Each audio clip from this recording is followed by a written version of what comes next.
So thank you for joining. My name's Helen Murray. I'm the account executive for First Practice Management, and in particular focusing on Thornfields and our consultancy services. Just to let you know as well, we are recording this session today, so I hope that's okay with you. So just to let you know, if you haven't been to one of these before, who we are. So First Practice Management Group is part of an organisation called Stericycle, and to form the group is First Practice Management, which hopefully some of you are members and have membership subscriptions. My Surgery website, which is the UK #1 provider of GP websites, and Thornfields Training, which provides specialist primary care training courses. We've recently joined up in partnership with Bluestream Academy, which is a virtual and online training platform.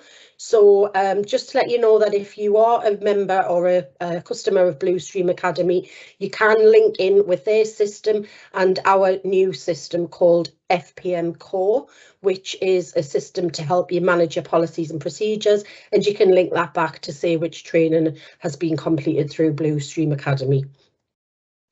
Thanks, Phil. Can you go to the next slide? Yeah, so Phil is here today, Phil Harnby from Mitchells Greaveson Chartered Accountants, and he's here to go through the topic of limited companies. So we've had quite a lot of questions already sent in, so Phil's going to answer those after his presentation as well. So I'll leave you to Phil. Thank you.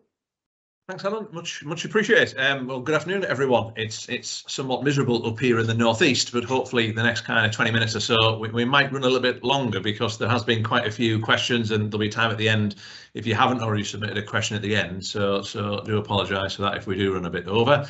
Just as a bit of a quick disclaimer, neither myself or my business, Mitchells Greaveson Chartered Accountants, or Thornfields, are kind of responsible for any kind of there's no advice today. It's kind of support around and general principles around limited companies and how they would work.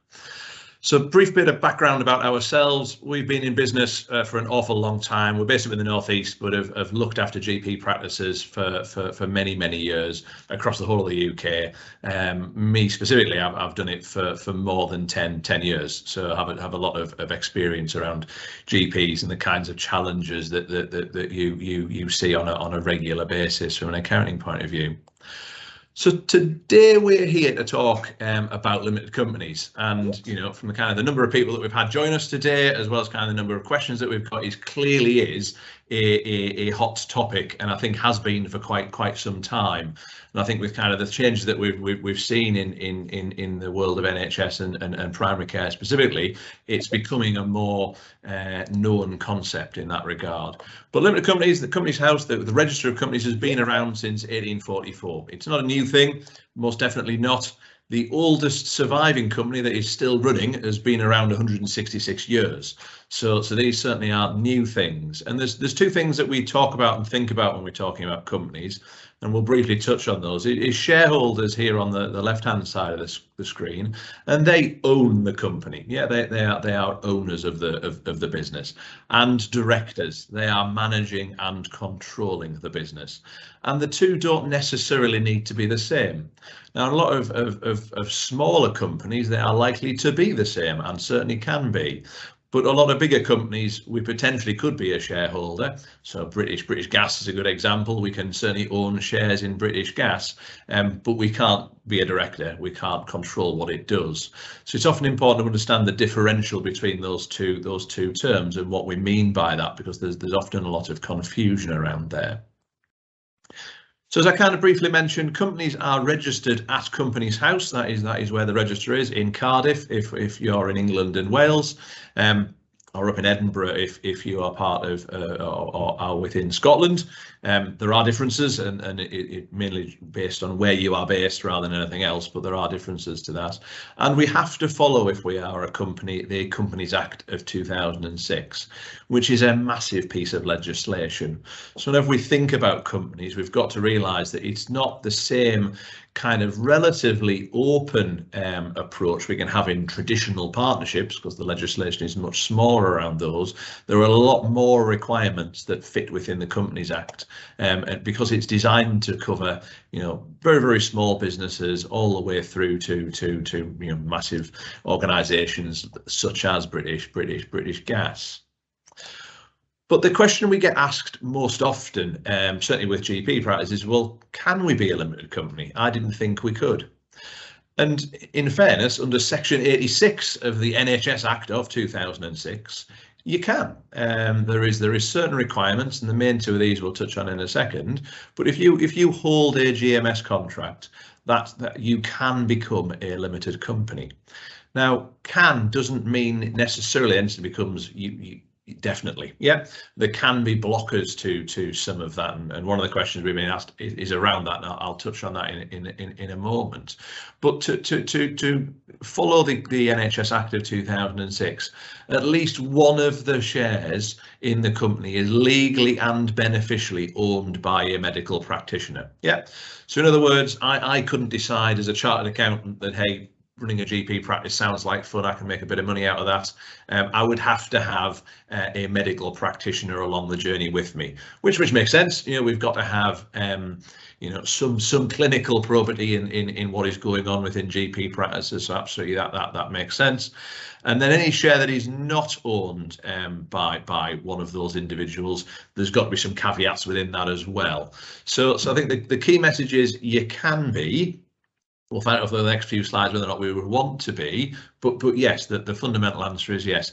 There is a separate set of rules around PMS, and if you're a PMS or an APMS contract, you do need to kind of follow some additional guidance as well. It's under Section 93 with regards to qualifying bodies, but again, there is the potential there.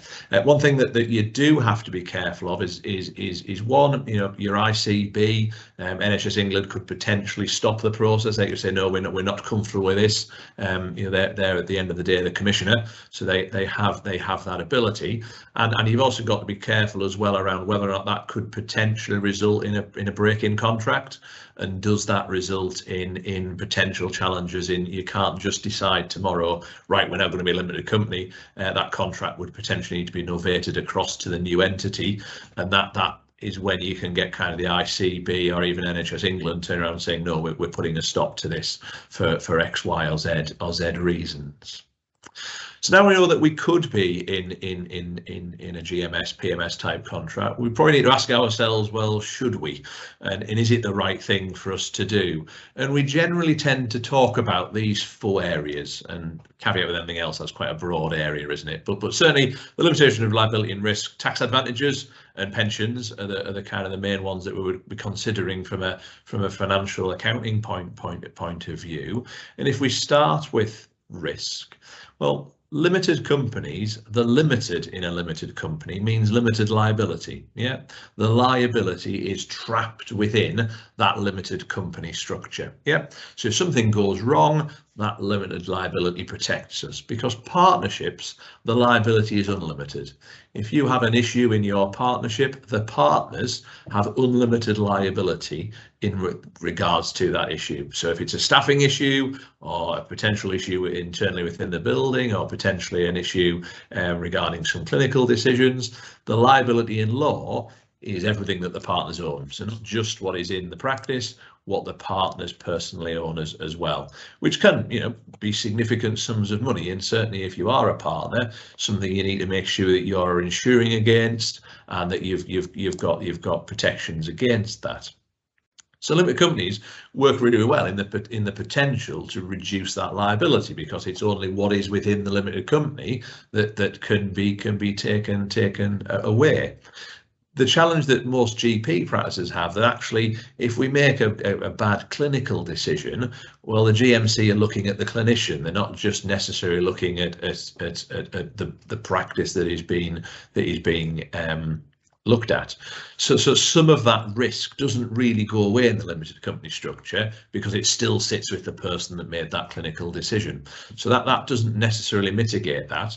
But certainly when it comes to staff and kind of general business risks, they can be restricted within that. If we've got an employee that hurts themselves or has a grievance and ends up at a tribunal or something like that, then we are potentially limiting that risk. But certainly we in GP practices and primary care networks and locum GPs who look to set up limited companies, it doesn't necessarily completely remove that risk that we might find in a more traditional business. So if we're then looking at tax advantages, I always find when we're talking about tax, putting some numbers on the page make a lot of sense. And as you can imagine, this slide has changed a few times over the past few months. This is correct for 22-23 at the moment, so on the 24th of November. But if we were to look at kind of a self-employed / a partner earning about £100,000, and I've used £100,000 because the numbers are easier to work through. As soon as you start earning more than £100,000, there's additional taxes which potentially make the limited company more beneficial. But we've got to think about how it works and what we would actually end up with, because the important thing is that if I'm going to earn £100,000, how much do I get to keep at the bottom of that? So the self-employed as a company, we've earned that £100,000. Companies would pay corporation tax at 19% at the moment, so we'd lose £19,000 in corporation tax straight away. That leaves us with £81,000 in the company and £100,000 as a self-employed person because we're not paying corporation tax. We would then pay some personal taxes in going down this route. So personal tax is either 20 or 40% as an individual on our self-employment, along with the dividend rates for a company. The dividend rates are lower for income tax than they are for self-employment. We also, as a self-employed or a partner, pay some national insurance as well. We don't on dividends. The increase in the dividend rate that we saw this last year was to help account for some of that difference. That means that we end up about £656 better off. It's a bit fudged, that number, if that makes sense, because there are some other tax planning things that we can do within that limited company structure, which potentially do make it more tax efficient. As opposed to the self-employed partnership route, but it's not massive differences. If we go back kind of 15 years to probably actually longer now, to when Gordon Brown was Chancellor, everybody and their aunt wanted to become a limited company because it was massively more tax efficient and was for a long time to go down that route. And we saw a huge swathe of people who would traditionally have just been a one-person band becoming limited companies because of those advantages. And a bit like a lot of things that we see, once everyone makes that shift across, they then start to chip away at those advantages that we traditionally enjoyed. So there certainly are tax advantages of looking at that company structure, but it's whether or not they actually work for us in the environment that we are in. Because one of the big things that we've got to think about is the NHS pension scheme. And certainly as a partner in a GP practice, the majority of people are still wanting to access to that scheme, are still wanting to be party to that scheme. And you can through limited companies, you can still pension your income, you can still be in the scheme, both your employees working with you and the partners within the practice. The challenge that we have with the pension scheme is that one of the tax efficient things with limited companies is that you personally only pay tax on the monies that you take out. So that £81,000 that we had on the previous slide, if you only need £40,000 of those monies out, you're only taxed on £40,000 of those monies, and therefore your tax bill is lower and you've protected some of your earnings. With the pension scheme, you can only pension what you are taking out. So you're potentially restricting what is going into your pension as opposed to kind of getting the most possible pension that you can. Now, some people these days, they're wanting to do that because of annual allowance issues and things like that. But you do need to be cautious of that when you have a multitude of partners, it's got to work for everybody. And that might not necessarily be the case when it comes to pensions, and we could potentially actually end up paying more taxes as a limited company because we want to access the pension scheme, and that can have a bit of a trade-off in those areas. And I think that certainly pensions is one of the big reasons why we haven't seen a huge shift across into limited companies for GP partners. The other thing to think about as well is leaving and joining, and joining and leaving of partnerships. And partnerships are, and I'll say this a bit tongue-in-cheek, relatively easy to leave and join from. I appreciate you've got partnership agreements and all those kinds of things, and certainly kind of getting PCSE on board as new partners come and go can take its time. But in comparison to limited companies, it is much easier, and certainly when we're seeing lots of changes in partners over time, and again kind of what I was saying before around kind of access to pension schemes. If at the moment we've got 5 partners who actually it makes sense for them not to be or for them to be a limited company, we might then find when we're looking for new partners in a couple of years' time, well, those don't want to be in a limited company because it's not advantageous for them, and does that then cause challenges recruiting and things like that? So we do kind of have to be careful around those decisions, that it's not just a right, that's it, done now and it'll work forever. It might suit the circumstances that we're in, but it potentially doesn't suit the circumstances in a couple of years' time. So we do need to be cautious around that.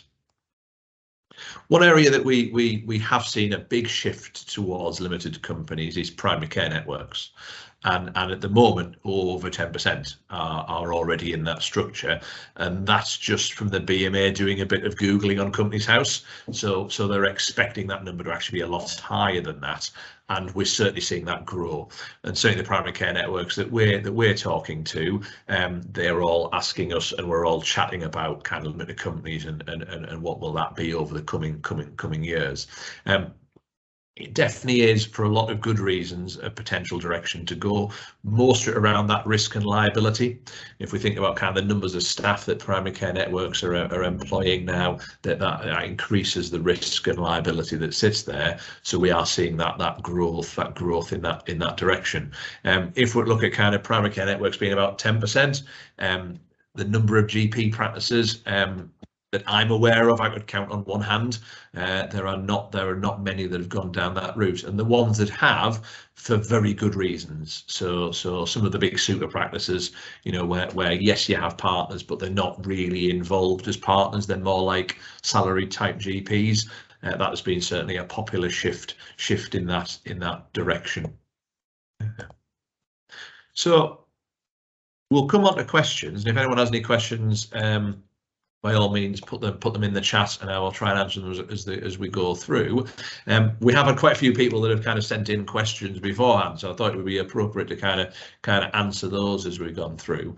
Like I said, limited companies is a very big topic, so there's a lot of areas that we can kind of cover. So I thought it might be useful to kind of tick the boxes of the things that are important to everyone on the call. The first question we had in was talking about kind of my ICB, so it's not possible for a GP practice to become a limited company. How can we approach them if they are adamant?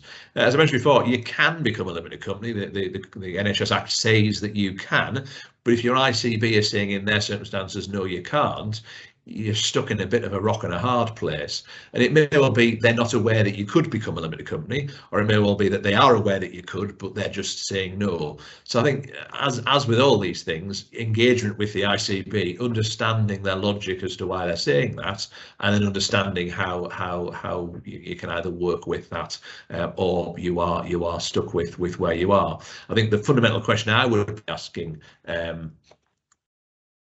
myself would be, why are they saying no? What's the reasoning behind that?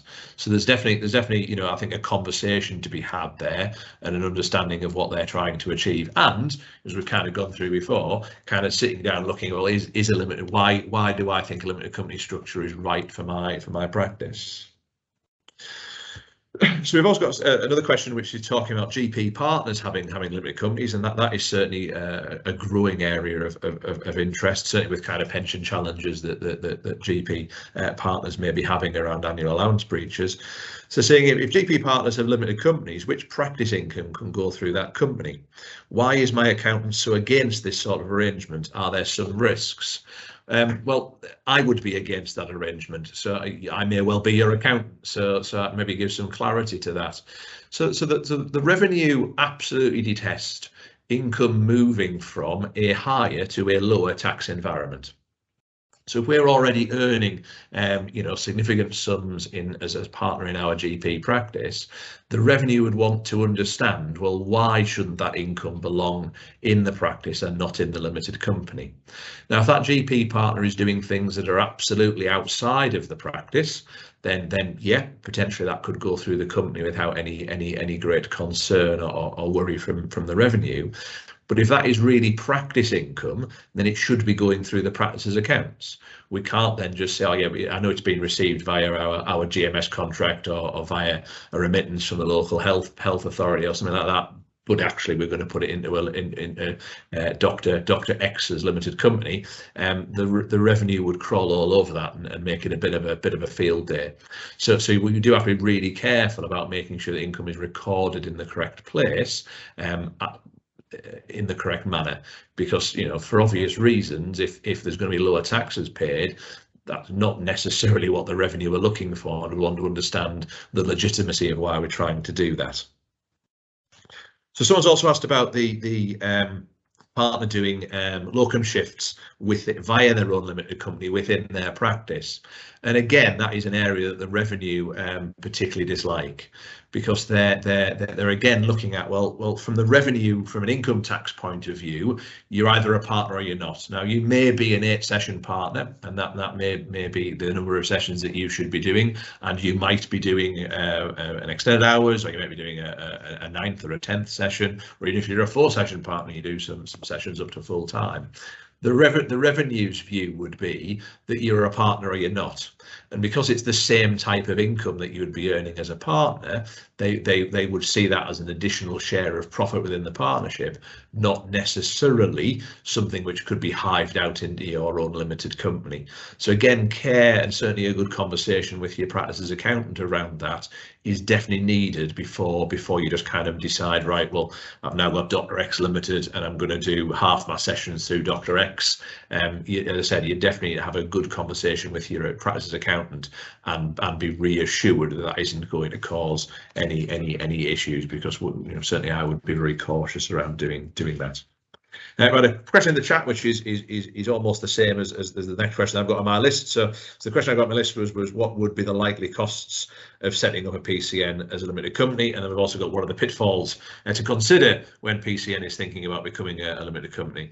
So costs are a very sliding scale, if that makes sense. So we'll have our PCN agreement at the moment, which hopefully will have been drafted up by some solicitors. Those same costs, those same agreements need to sit within that limited company. As I mentioned before, the limited company's got to comply with the Companies Act as well as everything else. So we're not talking a few £100s here in arranging that. We're talking a few £1,000s. Now, I have seen formerly some CCGs and potentially now some ICBs that will be looking at funding and supporting those kinds of moves. So again, it may well be worth a conversation with your ICB now around, are there any potential grants that are available or funding streams that can support this process, because there needs to be consideration given to not just the legal aspect of everything moving across and making sure that the new entity is doing what we think it's going to be doing, can not necessarily replicate, but potentially replicate what was happening before, as well as, well, then when we're looking at kind of profit shares and how that's going to be distributed, that the right documents are in place for that to happen in an efficient and correct way. So there is a lot more paperwork that kind of sits around that and how it would work. So I'm trying to understand VAT and additional rules. So potentially, yeah, VAT potentially as a limited company can become challenged. Not necessarily as a GP practice, but potentially as a self-employed locum type doctor. So again, advice needs to be sought if we're going to have significant incomes there as to what the potential VAT liabilities could be around that. And whenever I talk about VAT, it's a very complex area. You do need some specific specialist advice around that. So I think either contact Thornfields or look for a VAT kind of specialist in your area, or contact ourselves who may be able to help. And some ones, before I get to the questions that are on the chat there, the last question we've got is around kind of the changes with benefits in kind and cars. This again is a very popular topic given kind of the changes that have happened in the last couple of budgets around this. So benefits in kind is a tax charged on people that have a benefit instead of money coming out of an entity. So one of the things that limited companies, I mentioned when we were looking at that tax slide, we can do some cleverer things in a limited company when it comes to certain areas. One of them is things like procuring cars and that type of benefit. The benefit in kind is still quite low on electric vehicles in particular. That is going to go up by 1% moving forward, but given the current rate is 2%, we're not talking huge changes around that. So there is definitely still advantages that are available around that, and certainly vehicles in any. I think one of the presentations we did 3 or 4 months ago was around personal expenses, and we covered vehicles within that. Not a lot has changed since that. So if you want to kind of go back and have a look at that presentation. There is a bit more detail in there. So we've got another question here that I think that when one works. Yeah, so you're completely right there. So they kind of point out that certainly when you move down the PCN route, you are then a separate entity. We do then have separate CQC registrations potentially. We do incur a lot of additional costs with that. It's about balancing off and kind of think, as I said at the beginning, limited companies aren't for everybody, and we're certainly not as a firm pushing limited companies, and most good accounting practices who specialise in this sector aren't pushing limited companies, because there are a lot of pitfalls in that regard, and we do have additional costs, and it's about weighing up those advantages against disadvantages. And actually, if we're minimising our liability and our risk in one camp, we're going to be incurring some costs in doing so in another. So we do have to be cautious of that. And then I think you then go on to say that, yeah, as most of the PCNs is additional rules, it does not leave much for all of the governance, absolutely. So that the additional costs that we'll get from a governance point of view in that, it is absolutely sensible to be considering that and thinking through those additional costs.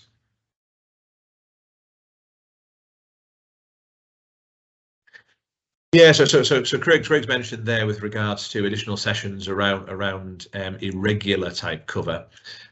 Again, you definitely need to have that conversation with your accountant about where they feel on that.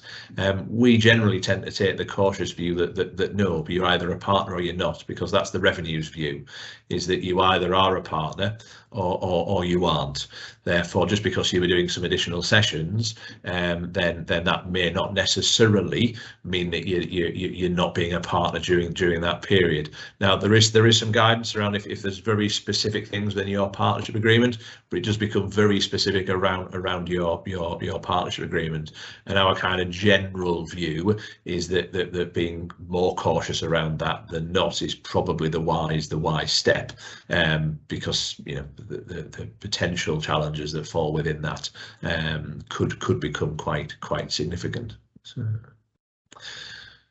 So I think I've covered all the questions that were in the chat and that we were sent in beforehand. I hope you found everything today useful. I think this is the last of these sessions, so I can almost hear the sighs all the way up here in the northeast. But if there are anything else that anyone wants us to touch on, I think, as I said in the past, kind of get in touch with Thornfields.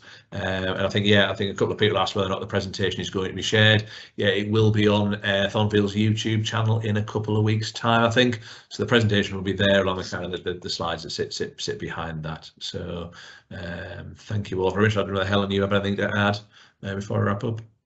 You're muted, I'm afraid to say.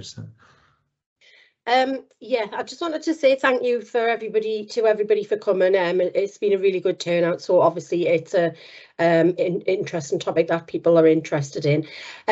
Yes, the presentation will be shared on YouTube on the FPM channel, but it will be sent to you, and also a summary of the session will be sent to you as well. But it does take a couple of weeks just to get that prepared, but you will receive that. And I just wanted to let you know, because this is our last finance session, we do have a couple of finance workshops coming up in the next couple of weeks, and there are a few places still available. So the first one is on the 1st of December, and that's looking at maximising the achievement of the IIF. And the other one, which will be delivered by Phil, is an introduction to PCN finance. So if anybody's interested in booking a place on that, you can get in touch with me. I'll pop my email address in the chat and the links to the workshops. For anybody who wants to join who's attended today, we'll offer a 5% discount as well for either yourself or a colleague who's interested in those topics. So I'll pop that in the chat now, and just to say again, thank you very much to everybody for attending. Yeah. Thank you. Thanks. Thank you all. I say, if I've not got any questions, I appreciate there were quite a few, and I may have missed some when I was flicking through the chat. Feel free to get in touch with me directly, or via FPM and Thornfield. So thank you all very much for your attendance, and hope you all have a lovely afternoon. Thanks, Phil.